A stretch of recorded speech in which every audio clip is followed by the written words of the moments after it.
Welcome to Midnight Horrors, your ultimate destination for the most spine-chilling creepypasta stories. Some people listen to my creepypasta stories to make their workday more thrilling, while others find them the perfect companion to drift off to sleep. No matter how you enjoy my content, I believe you'll be captivated by these terrifying tales. Prepare yourself for a journey into the darkest corners of the imagination, where every whisper, shadow, and unknown presence is crafted to send shivers down your spine. Enjoy if you dare. My stories. The Coffee House. Surely you have heard about the famous coffee shop chain, Coffee House. They offer cozy spaces for people to enjoy coffee and work. Sounds harmless, right? But there's another side of the coffee house that few know about. It has no address, no sign, not even windows. The only way to find it is if you were brought there, and that's how I discovered it. I never met my biological parents. Since I was young, I have lived in foster homes and group homes in Detroit. Now I'm 15 and considered a troublemaker, always causing issues, always being moved from one home to another. The social worker sitting across from me looked tired and stressed. On the table between us was a large brown envelope, my file. You have two options left, a military school in Virginia or the coffee house, which surprisingly accepted you, she said. I had no patience for military drills and waking up at 5 a.m. How bad could a coffee shop named after a famous clown be? The day I got into the social worker's car, the sky was grey overhead. My only luggage was a backpack, and the clothes on my back were all I had. One of my few possessions was a photo album filled with pictures of all the foster families I had stayed with. There were good memories of some people, even though I had caused trouble many times. "A few kids like you have gone through the coffee house," the social worker said from the front seat. "Everything went very well for them. I never had to move them anywhere else. In fact, the coffee house took over their files and everything." We drove into downtown Detroit, passing familiar landmarks. I had been kicked out of a foster home just outside the city for sneaking into the downtown area with some neighborhood kids to visit a bar. That memory was fun. "We're here." The car stopped. I looked out the window. We were parked in front of a tall grey building with no windows, squeezed between two other industrial buildings on a narrow street. I noticed there were addresses on the building to the left and right, but nothing on this one. No sign, no number. "Are you sure?" I asked, hesitating as I opened the car door and stepped out. I slung my backpack over my shoulder, gripping the straps tightly, and followed the social worker to the metal door without a window. She pressed the buzzer and spoke to someone inside, and the door opened. We stepped in. As soon as the metal door closed behind me, I noticed the absolute silence. It was so quiet you could hear a pin drop. Across the dark lobby was a glass window, with a person inside, a receptionist. She had her back turned, typing intently. We approached the window. The social worker rang the bell on the counter, and the receptionist swiveled her chair around. Her face was painted like a clown, much like the coffee house logo. She even had short, curly red hair. Unlike the usual white nurse's attire, she looked bizarre, but I couldn't laugh. A shiver ran down my spine. Something wasn't right. I watched the nurse and the social worker exchange words. Papers were passed through the window. The social worker pushed my file through the glass, and the nurse pushed back some forms. The social worker signed the forms. The nurse looked at me. Her smile was supposed to be warm and welcoming, but all I saw in her eyes was hunger. "I can't stay here," I said loudly.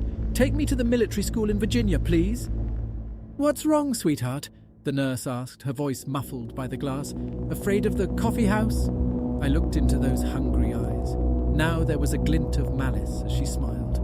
The social worker also smiled and said, "Oh, don't overreact. You'd hate the military school. Besides, this place will be good for you." "Yes," the nurse clown said. "This place will be good for you." Before I could protest, I heard a door slam open behind me. I turned around and saw a door opening in the far corner of the lobby to the left of the reception window. There was no one there, just light from the doorway and shadows moving with high-pitched laughter and moaning echoing along the walls inside the door. "Oh," the social worker said, "here's the welcome team." I gripped my backpack straps tightly, trembling. The social worker patted my shoulder one last time. "Don't worry, sweetie. This time will be different. You'll feel right at home here. I promise." She turned to leave. My stomach churned. "No," I said desperately. "Don't leave me here." Then they entered, laughing. A group of clown nurses with painted faces and red hair, some male, some female, but all resembling the coffeehouse logo. And in the dim light of the lobby, I could see the metallic glint of tools in their hands. Behind them, a pair of clown nurses were pushing a metal table with straps. "Get away from me!" I screamed. I banged on the metal door. "Let me out of here!" They surrounded me, grabbing me as I struggled and screamed, trying to break free. Laughing as I kicked and twisted, they pushed me onto the rolling table and strapped me down. I looked around in panic. I was surrounded. "Let me go!" I screamed, writhing and pulling at the straps. They wheeled me through the open door and down a long, wide corridor that seemed endless. They laughed and laughed. They waved shiny scalpels and syringes just inches from my face to startle me into more screams. This made them laugh louder. The last thing I remembered before one of them injected me was a gloved hand prying my mouth open, pulling the sides of my mouth out, distorting my screams into a forced, unnatural smile under my tear-streaked, sweat-soaked face. Hot, foul breath on my face, and a twisted voice whispering, "He likes to see you smile." Then, as the manic laughter seemed to slow down like a record player running out of batteries, everything faded into darkness. I opened my eyes and was blinded by bright lights. I shielded my eyes, looking around. A room. Tall, white walls stained with marks and smudges. A small drain in the corner of the floor. My toilet, perhaps. A door with no windows. And on the floor by the door, my backpack. I tried to sit up. My body ached. As soon as I sat upright, my vision began to spin. What had they drugged me with? I realized I was shivering. I looked down and saw I wasn't wearing my own clothes anymore. Instead, I had on a dirty yellow hospital gown with a pattern of coffee cups all over it. Nothing underneath. I heard faint, muffled sounds from somewhere in the building. It sounded like screams. I tried to stand but couldn't keep my balance. My vision was stabilizing, but my body felt like rubber. I sank to my knees and crawled over to my backpack. Before I reached it, I tried the door. As expected, it was locked. I slumped to the floor beside my backpack and unzipped it. All that remained inside was the photo album. They had taken my notebooks, pens, and cell phone. Of course they did. I wearily opened the photo album. Instead of the photos of myself with my previous foster families, there were crime scene photos. In each one, I recognized one of my foster families, brutally murdered and covered in blood. My heart raced and my stomach churned. I began to turn the pages faster. Each page showed a new family, new carnage. I recognized the faces and the insides of their homes. I had lived with all these people. When I reached the last few pages, there was a photo of a house at night, then photos of the windows, then inside the house and down a hallway with light coming from one doorway. Then a photo of my social worker brushing her teeth at a bathroom mirror, followed by a photo of her looking at the camera in horror. The last photo showed her naked, covered in her own blood, contorted unnaturally in the bathtub. On the back cover of the album, 3 words were written, "You never existed." I felt bile rising in my stomach. I threw the album to the ground and crawled to the drain to vomit. They had killed everyone who ever knew me. It was as if I had never existed. I heard more faint screaming in the distance. I knew I had to get out. I wiped the vomit from my face and crawled back to my backpack. Hopefully they hadn't found my secret weapon. I reached into the front pocket and felt around the bottom. My fingers scraped the fabric, and sure enough, there they were, my lockpicking tools. I told you I was a bad kid. I leaned against the door and listened. I could hear footsteps approaching, but they soon faded away. I had to work fast. I jiggled the handle with one hand and picked the lock with the other. It was surprisingly simple. Holding the handle, I slowly pulled myself up, still trembling. I cracked the door open and peeked out. The hallway was clear. I slipped out, keeping to the shadows, and moved as quickly and quietly as my weakened body would allow.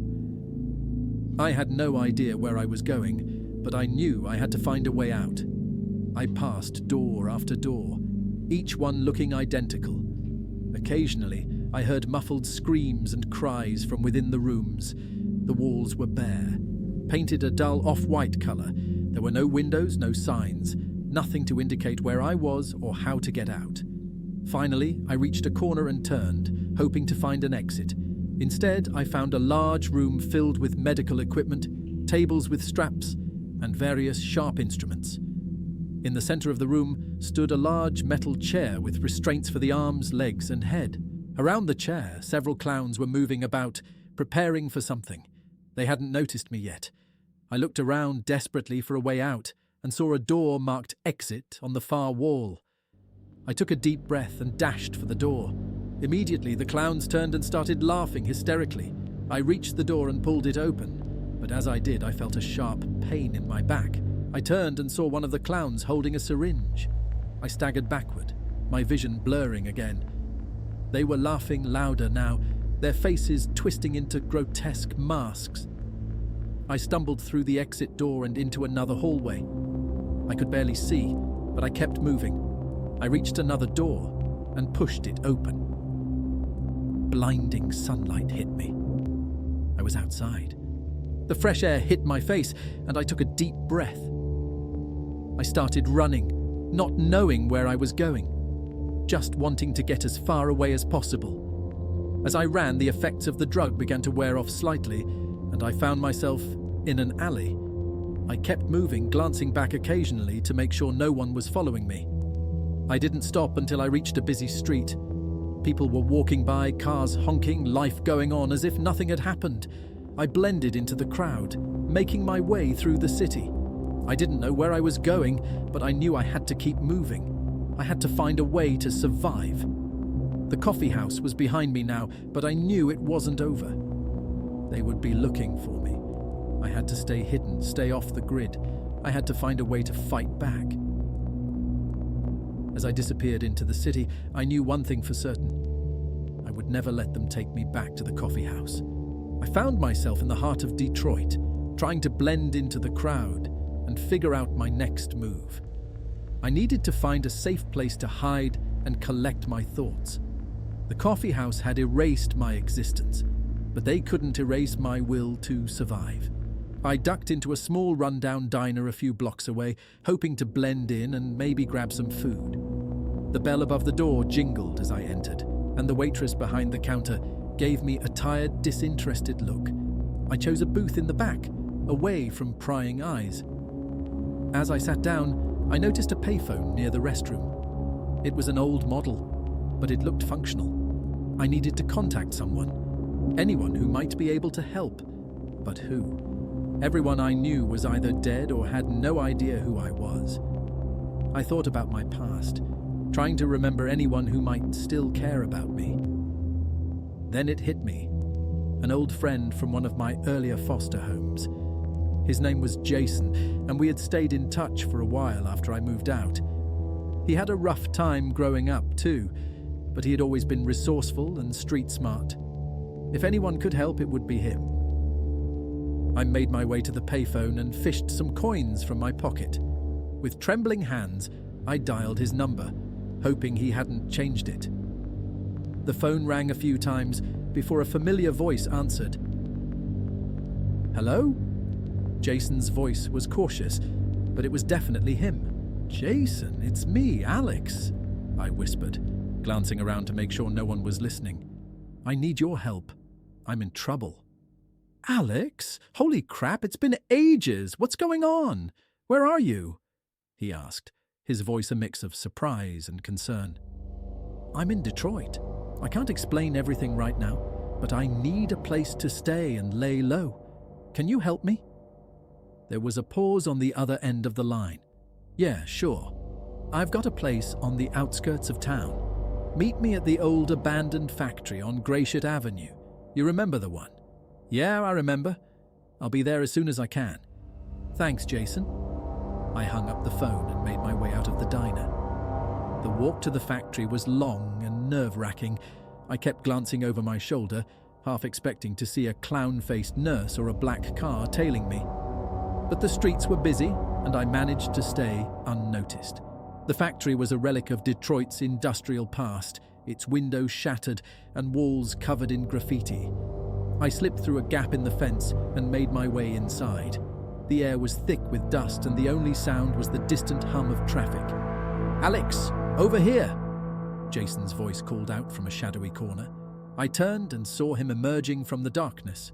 He looked older, tougher, but his eyes still held that familiar spark. "Jason?" I said, relief flooding over me as we hugged briefly. "Thanks for meeting me." "No problem, man. You look like hell. What happened?" I took a deep breath and began to tell him everything.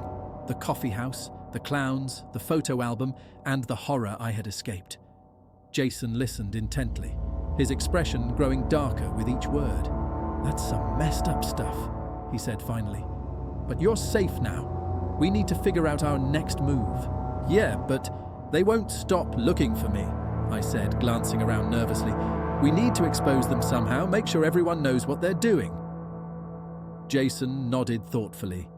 "We need evidence, proof of what they're up to, and we need to find a way to get it out there without getting caught." "Exactly, but where do we start?" Jason leaned back against the wall, deep in thought. "I know a guy who works in tech.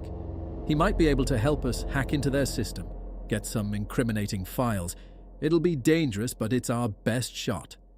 "Let's do it," I said, feeling a glimmer of hope for the first time in days. "We need to bring them down." "All right," Jason said, clapping me on the shoulder. "First, we get you cleaned up and get some supplies. Then we pay a visit to my tech friend. Let's take these clowns down." We spent the next few hours gathering supplies and cleaning up.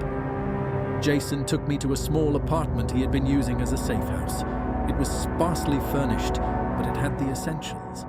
After a shower and a change of clothes, I felt more human. Jason lent me some of his gear, a hoodie, jeans, and a pair of sneakers. It wasn't much, but it made me feel a bit less vulnerable. "All right," Jason said, handing me a burner phone.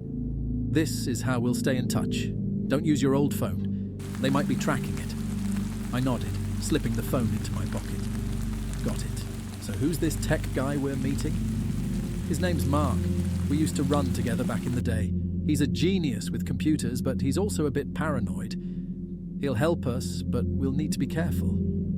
We left the apartment and made our way to Mark's place, a small house on the outskirts of town.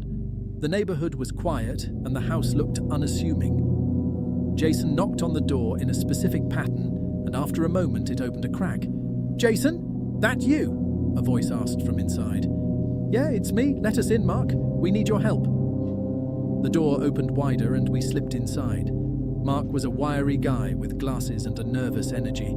He led us to a cluttered room filled with computer equipment. "What's going on?" Mark asked, glancing between us. Jason quickly filled him in on the situation. Mark's eyes widened as he listened, but he nodded. "All right, I can help you, but this is going to be tricky. We'll need to hack into their system without getting caught, and that's no small feat." "We know," Jason said, "but we have to do it. We need to bring them down." Mark sat down at his computer and started typing. "Okay, I'll set up a secure connection and start looking for vulnerabilities in their network. It'll take some time, so sit tight." As Mark worked, Jason and I sat in the corner, planning our next steps. We knew the coffee house wouldn't stop looking for me, and we had to be ready for anything. But for the first time, I felt like we had a chance to fight back. Hours passed, and finally Mark turned to us with a triumphant look. "I've got access to their network.